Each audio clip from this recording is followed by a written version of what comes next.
Papasok na po ang Semana Santa at panahon ng pananampalataya. Kaugnay niyan ay kasama natin ngayong umaga ang cast at team ng Sinakulo 2024 film na Traslasyon mula sa St. John Bosco Parish sa Tondo. Sa pangunguna po ni Father Gaudencio Carandang Jr., ang executive producer ng pelikula. Don D. Bernardino, ang kanilang director, Ms. Lea Dasigan, production team member. Ayan, kasama rin nila, of course, ang mga actors na sina Ron Veric Payumo, Nina Sereno, Mary Faith Garate, Nino Francisco, at Francis Topia. Magandang umaga po at welcome sa Rise and Shine Pilipinas. Okay, for Father Gaudencio, itong paggawa ng pelikula tungkol sa Sinakulo ay taunang proyekto ng St. John Bosco Parish, Tondo. Sa ngayong taon, ano po ba ang nilalaman ng Sinakulo 2024 at ano ang dapat nilang abangan? Well, ngayong taong ito ay patungkol sa isang deboto ng Poong Nazareno at ang kanyang paglalakbay sa kanyang pananampalataya. At kung merong mga talagang dapat abangan dito, siyempre yung content niya medyo kakaiba sa taong ito kasi dati, palagi namin sinasabi, para bang buhay ni Jesus, tapos pumapasok tayo doon sa buhay niya. Pero ngayon sa istorya itong ginawa namin ay talagang ordinaryong tao at kung paano si Jesus ay parte ng buhay na ito. So yun ang kakaibang content, hindi lang ito conventional na usual sinakulo na napapanood natin na pinagaganda lamang. At syempre, yung dapat abangan ay yung mga effects namin, yung mga magagandang ginawa na unti-unti ay mas lalo namin na peperpekto sa tagal ng panahon. Okay, well, sa ating mga ka-RSP, off the air kanina pinakita sa amin yung preview ng video na ginawa nila. Yung pinapakita natin sa monitor kanina, yun yung ginagawa pa lamang. Behind the scenes. Behind the scene, Yun. naka-green screen pa sila. Pero yung final output, Ay, ang ganda po. Kala Parang mo, Hollywood parang movie. Hollywood movie siya. So, kausapin po natin si Director Dondi. Director, pag-usapan naman natin yung production process. Hindi ba siya mahirap i-direct? At paano kayo nag-come up dun sa kwento? Una po, dahil CGI and heavy sa VFX yung aming pelikula, nag-research po kami kung paano namin gagawin yun, no? Yung green screen, kung paano yung chroma keying, at lahat ng mga technical aspects nun. Tapos almost half a year namin siyang ginagawa. So yung una namin ginawa, nag-gather muna kami ng mga production staff para makabuo kami ng isang buong produksyon dahil mga volunteers lahat ito. So hiningi namin yung kanilang commitment na kailangan nilang masimulan at matapos yung buong produksyon. And bukod doon, kailangan namin mag-aral kung paano namin gagawin ito na hindi magmumukhang corny sa mga manonood. So kailangan niyang maging acceptable sa mata ng manonood. Kaya nag-invest kami sa mga technology para maging mas maganda yung kinalabasan sa pelikula. In fairness, in terms of acceptability, talaga naman parang pang Hollywood talaga ang output. Ang galing po talaga. Pero bakit nyo napili ang Traslasyon bilang main theme at title po ng Sinakulo 2024? Ina-align po namin to sa direksyon ng simbahan. No? Ang direksyon po kasi ng simbahan ngayon ay synodality. Ibig sabihin po noon yung sama-samang paglalakbay.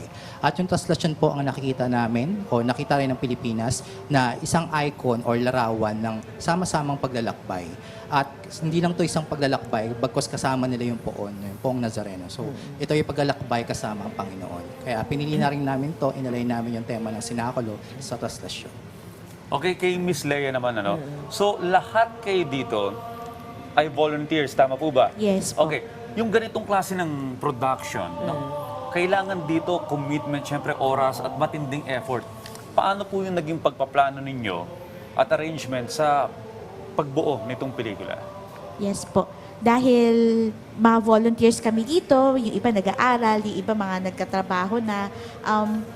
Dahil karamihan naman sa amin ay matagal na rin ng mga sinakulista, as early as the start of the year, parang kinukuha na namin yung commitment ng bawat isa kung sino yung gustong sumali.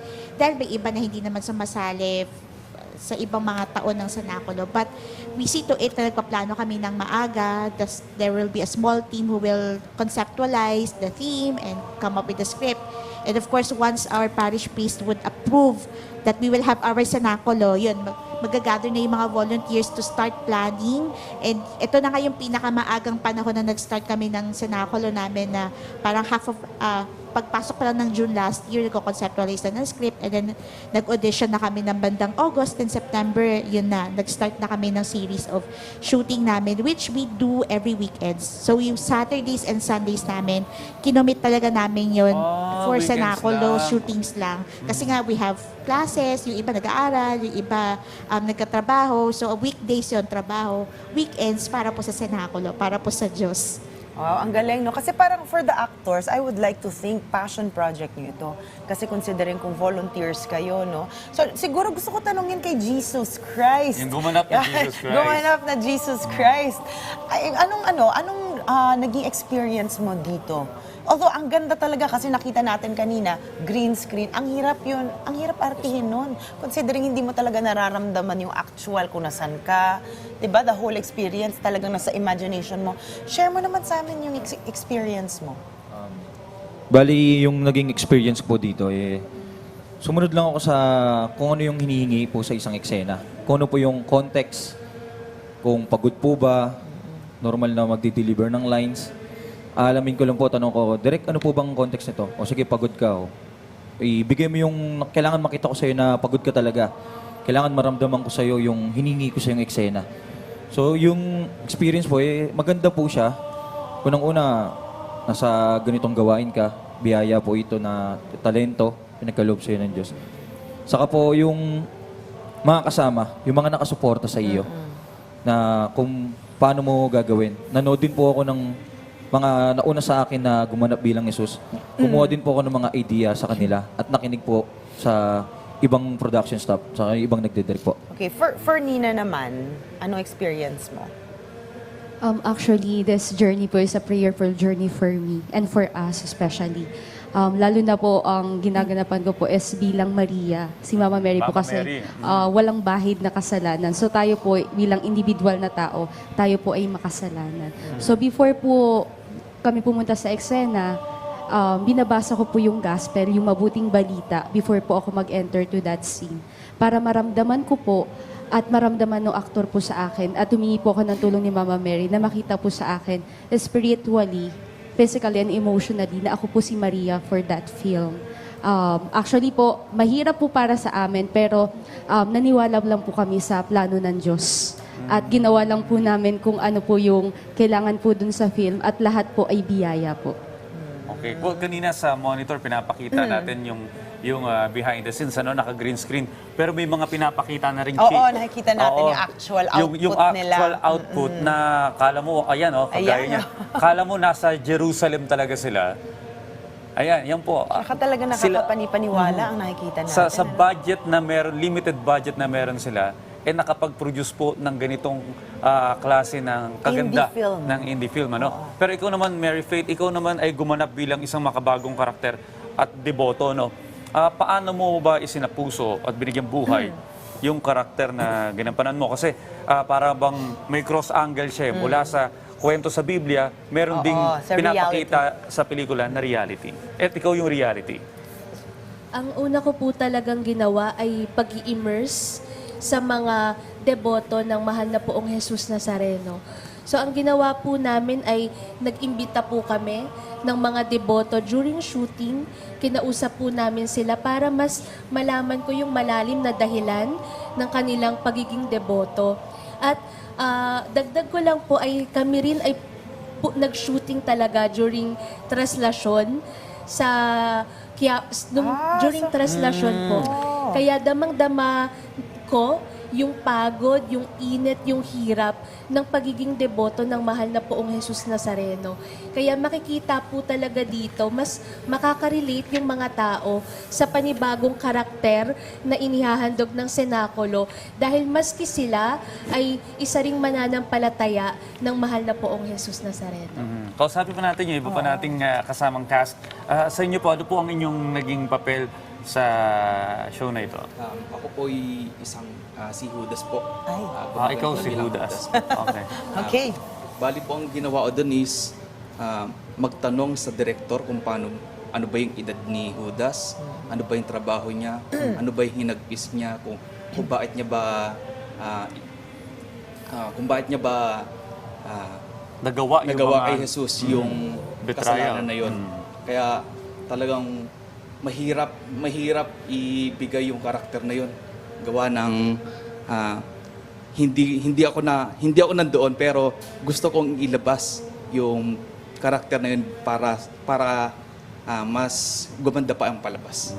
Nabigyan ng Mahirap buhay yung character. Mahirap nga yun, lalo na kung ayaw mo naman maging role. Ganun, dahil ikaw ang nag-betray, di ba? Kayo sir, ano po ang naging role ninyo po? Ako po, gumanap po ako bilang si Pedro. Opo, Saint Peter? Opo, si Peter.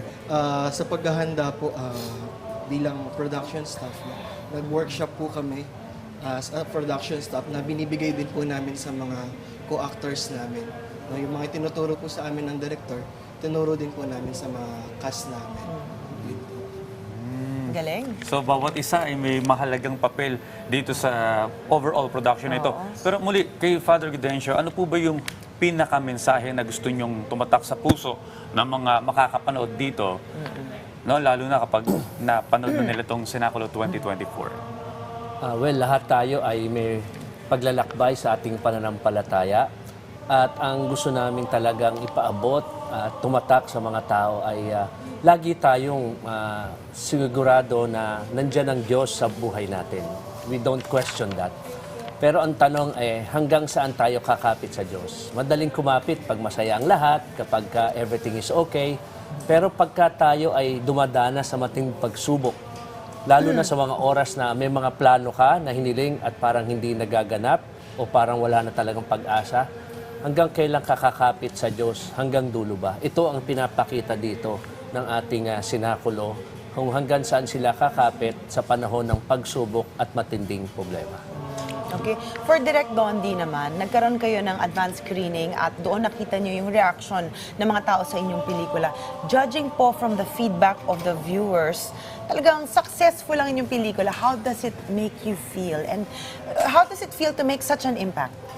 Nakakataba po ng puso yung makita yung mga tao na naapektuhan sa kung ano yung ginawa namin. Ibig sabihin na po yun ay naging efektibo yung aming strategy at kung paano namin i-send yung message sa kanila. So talagang nakakataba ng puso yung makita sa kanila yung talagang impact ng aming ginawa. Okay, I'm sure yung ating mga tagapanood ngayon, yung mga ka-RSP natin ay interested na kung saan ba nila at kailan nila ito mapapanood. Miss Leia, maaaring mo bang sabi sa ating mga viewers, kailan mapapanood at saan ito hahanapin? Mga ka-RSP, mapapanood ninyo ang aming sinakulo na pinamagatang Traslasyon sa aming parokya, St. John Bosco Parish, Tondo, ngayong darating na Semana Santa, March 24, Palm Sunday, and Good Friday, March 29.